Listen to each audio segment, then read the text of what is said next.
How was Kupp able to get so open? Did you have a blitz on? The last play? Yes. Yes. You just going for broke there, or? Some guys didn't blitz. I don't know if we didn't get the call, but it was an all-out blitz. We should have got a ton of pressure. No regrets, and I think everybody did get, going back looking at it, we didn't have, everybody got the call. I was wrong about that. They all got the call. We had Sue come up the middle. We got to cover better in that situation when we're going after the quarterback. They don't need like possibly 12 yards for that field goal. So I don't question that call whatsoever. But when we do that, we got to get to the quarterback. So they all got the call. They didn't get the call. Regardless, they called an all-out blitz, and the result speaks for itself. You can say, I don't regret it. Well, you put the Rams in range for a chip shot field goal to win the football game by calling that. And Charean, I'm trying to figure out what the Bucs were really trying to do there. Did they think they were going to force Matthew Stafford into a mistake, interception, a fumble? Did they think he would wilt under the pressure? Did they also want to force the issue there because they feared going to overtime against a Rams team that had outplayed them all day long, that if they got the opening kickoff of the extra session, they would have just driven right down the field and scored a touchdown to win the game? I don't know, but they decided strategically and deliberately to force the issue at a time when maybe the better play would have been go into a shell and take the momentum that you had developed, erasing a 27-3 deficit into overtime.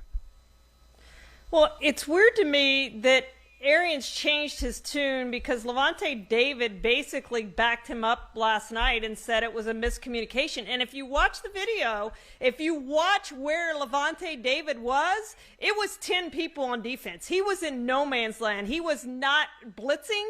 He was not defending. He was standing there watching in the middle of the field, 5 or 7 yards behind the line of scrimmage, doing nothing.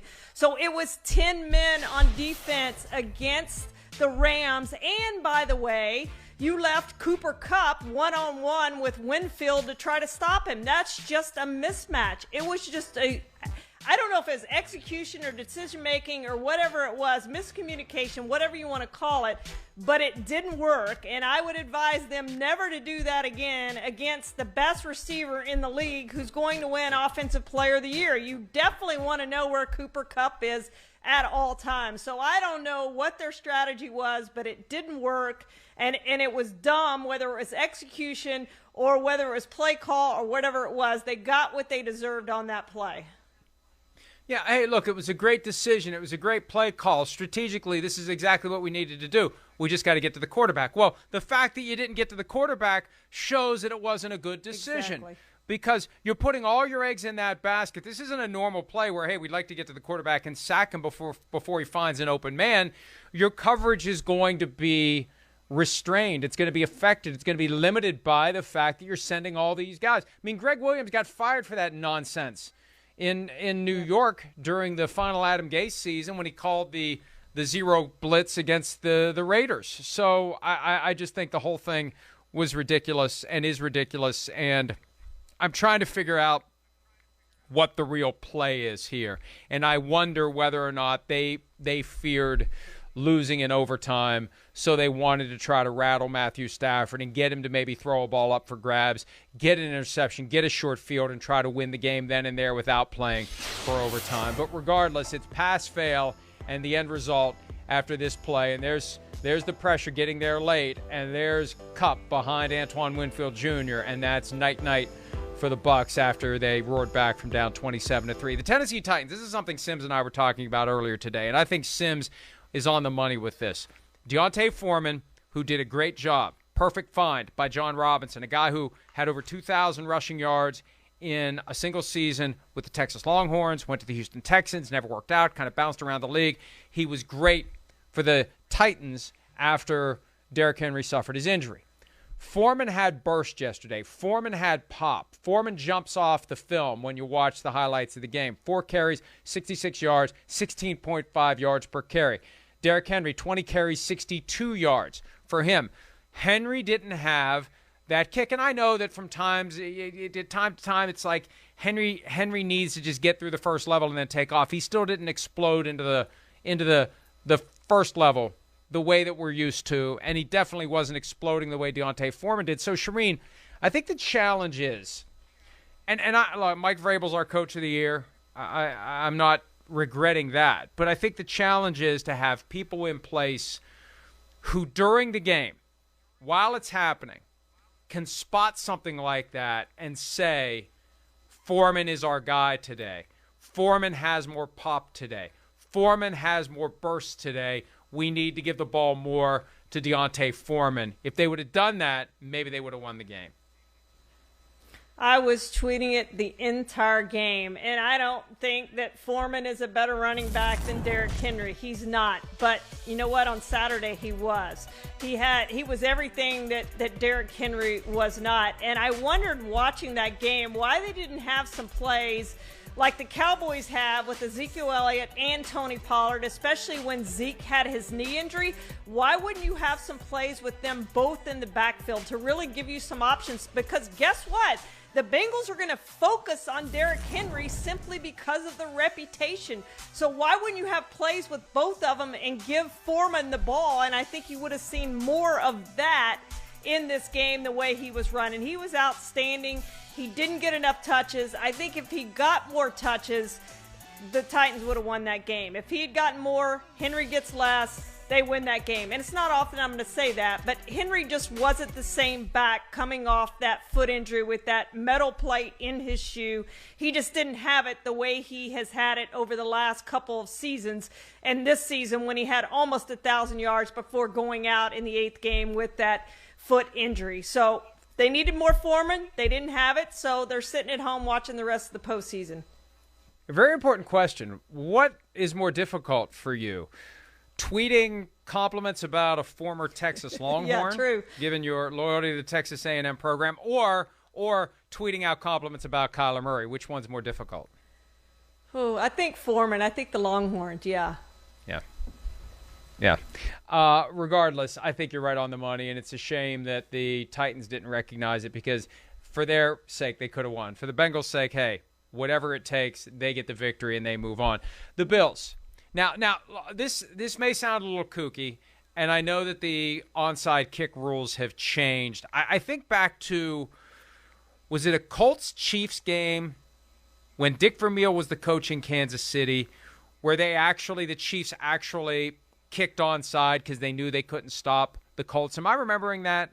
It got to the point where they had no chance of stopping the Colts during the game, and they eventually just said, screw it, we're going to kick onside because we're not going to stop the Colts anyway. I kind of remember that. It's possible I'm misremembering it, but I remember that happening at one point. Anyway, I mention all that because Kansas City, Buffalo, Bills lose the toss to start overtime. Chiefs want the ball.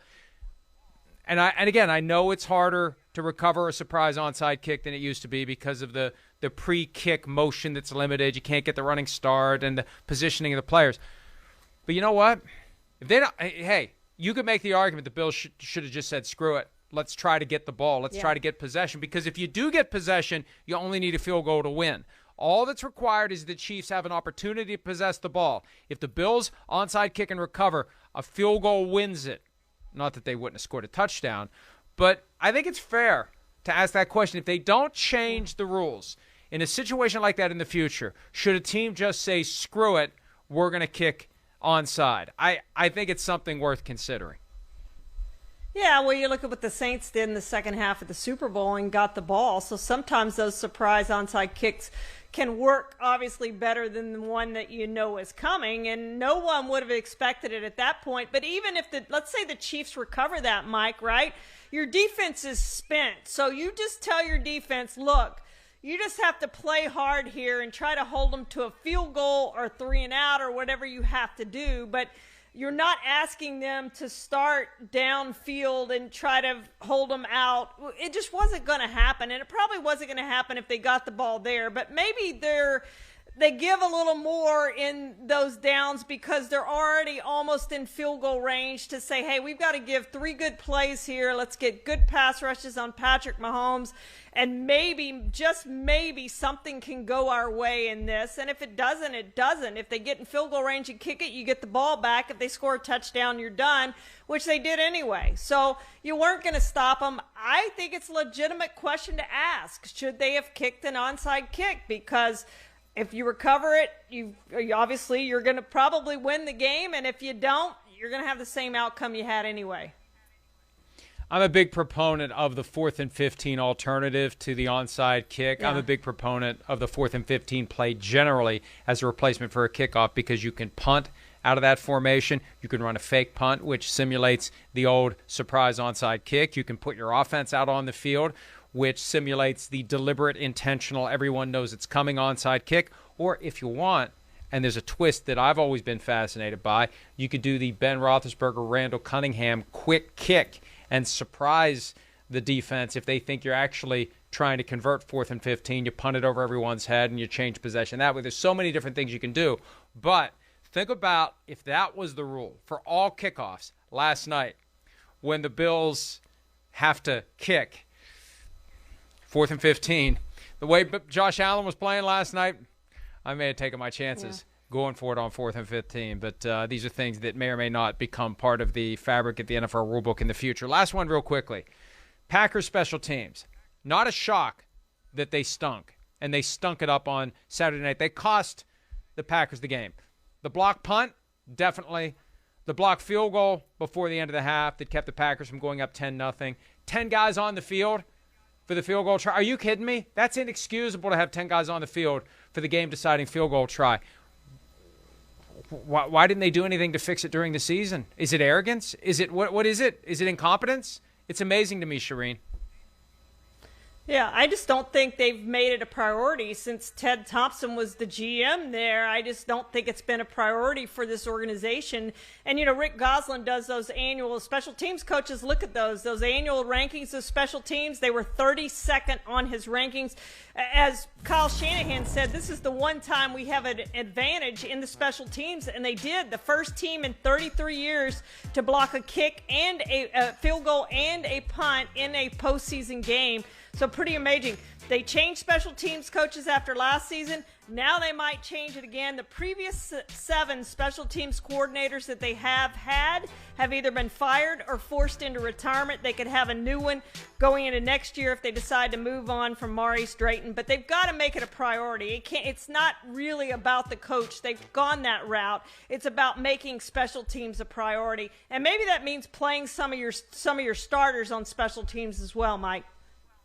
Hey, look, it exposes guys to additional risk of injury, and that's the drawback. But if you use your absolute best players, your most important plays, it's 1/3 of the game. Jimmy Johnson was a big proponent, 1/3 of the game, the special teams, and you can see what it does to your season in a single elimination setting. I mean, the problem with the Packers is they just get in that single elimination setting, and they find a way to have it all fall apart, whatever it was, and it was special teams this time around. Hi, I'm Mike Tirico, and thanks for watching. Make sure to hit subscribe for the latest news and highlights from NBC Sports.